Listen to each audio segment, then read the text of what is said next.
I had been with my husband for 22 years, and there was never any sign he'd become abusive towards me. We had 6 children together, and we had a normal, happy relationship. He was a good dad and my best friend. We enjoyed lovely holidays together and were a normal family. I think because of this, it made things much harder to accept. The abuse began 3 years ago after my husband suffered a mental breakdown, and the breakdown led him to taking drugs. He would be abusive when he needed drugs. He would threaten and hurt me until I gave him money to buy them. He was often under the influence of drugs, and so the abuse continued.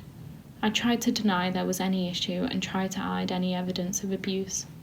I tried to hide it mostly from my children.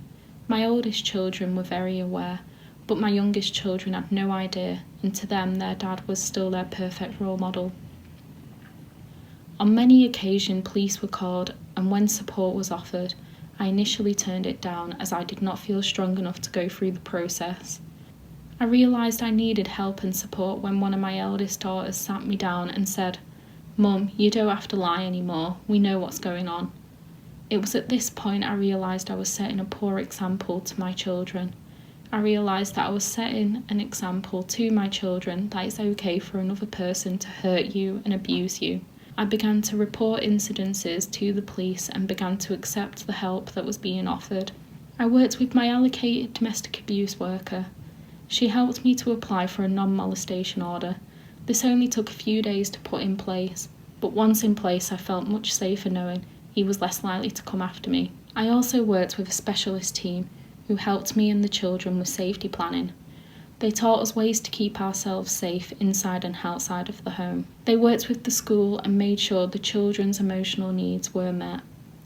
I also worked with the Safer Neighbourhoods team at Onward Homes. This included adding additional security measures to my home to make me feel safer, and they also supported me with an emergency housing move application. I'm looking forward to an offer of a new home soon. I'm really looking forward to living somewhere I feel safe and free from abuse. I also really look forward to a brighter, safer future with my children, and thank you so much to all of the support I've received.